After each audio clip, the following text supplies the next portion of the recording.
还未被认住。这么说，等尸焰被提魂兽吸收干净，我也算是白得了一件宝物。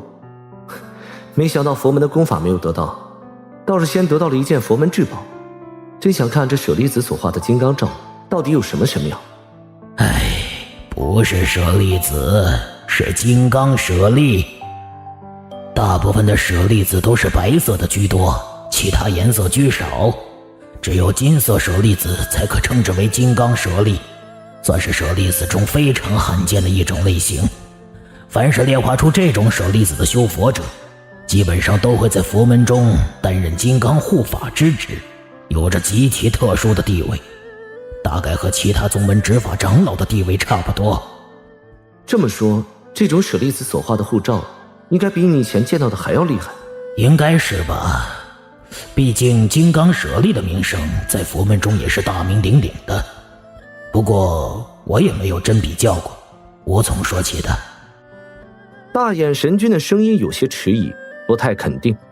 韩立笑了一笑，正想再用神识说些什么时，忽然石桌上的金色气泡一颤，一团米粒大小的绿光突然从中激射而出，直往石室顶部急遁而走。韩立一惊，目光盯着此光团，略加思索的神念为之一凝，顿时绿光仿佛撞到了什么，一个踉跄后从空中被反弹了回来。正是韩立的神识化形术形成的神念之臂。而这时提魂兽鼻子一哼，一片霞光从下方飞射而出，一下将绿光卷回了金泡中，并吞入了腹中。韩立眉头紧锁，盯着金色气泡，心中隐隐猜到了什么。与此同时，远在数千里外的一座墓室中，并排放着3具石棺。此墓室巨大异常，足有100余丈之广，四壁不但雕刻诸多上古时期的壁画，墓室4角还各有一个巨大的铜缸，里面熊熊燃烧着一团碧绿色的火焰，将墓室映照着昏昏沉沉。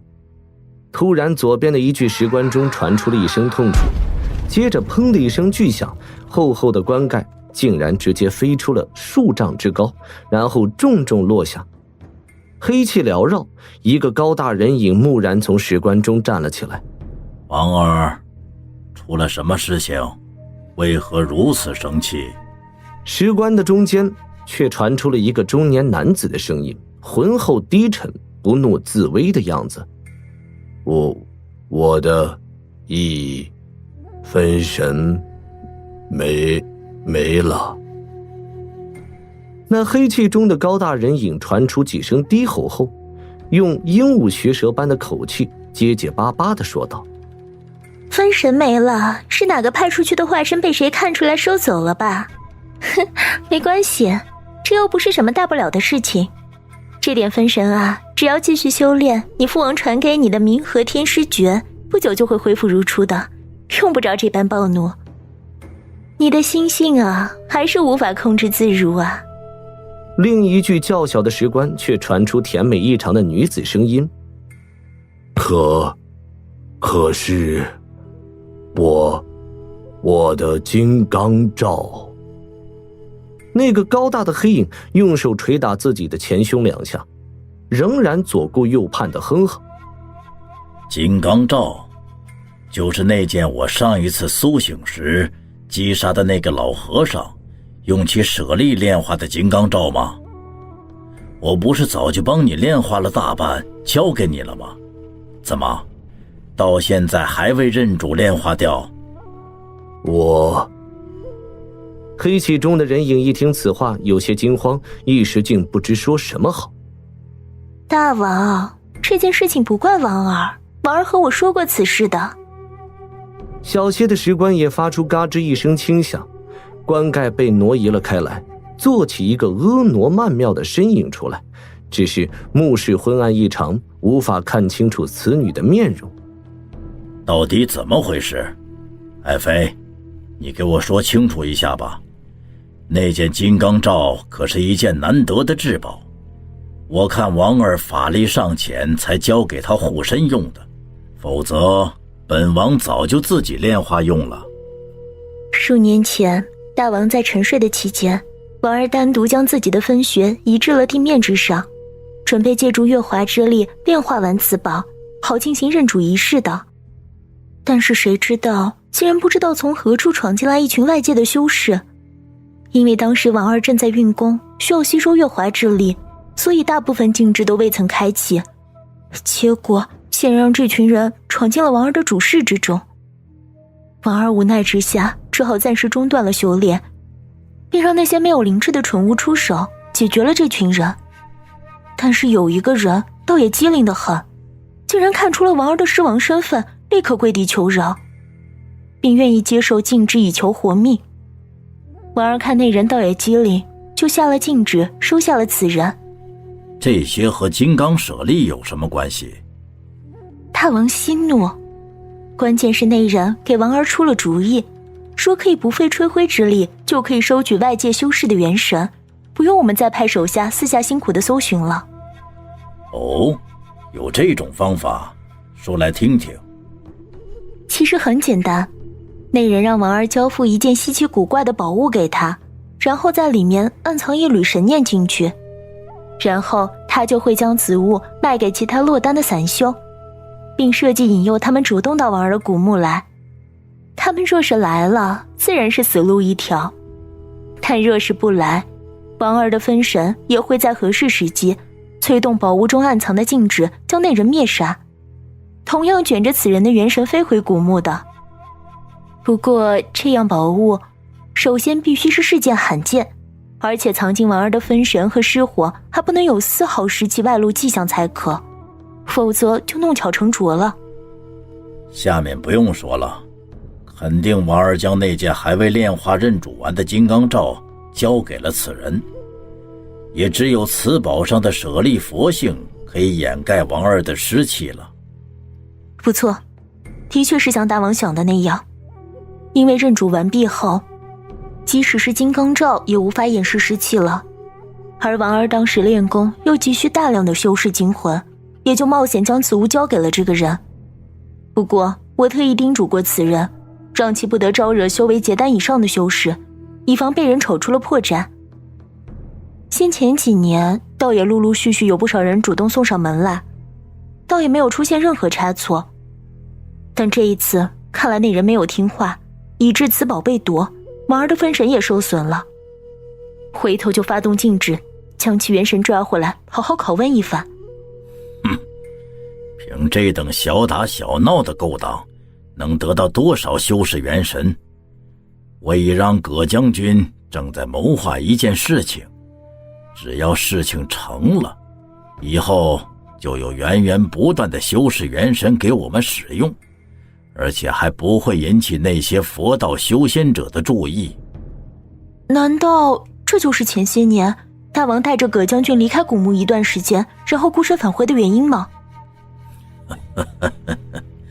不错，现在的葛将军早就化身另一个人了，并操纵着一个修士世家了，让那些人类修士为我们做事了。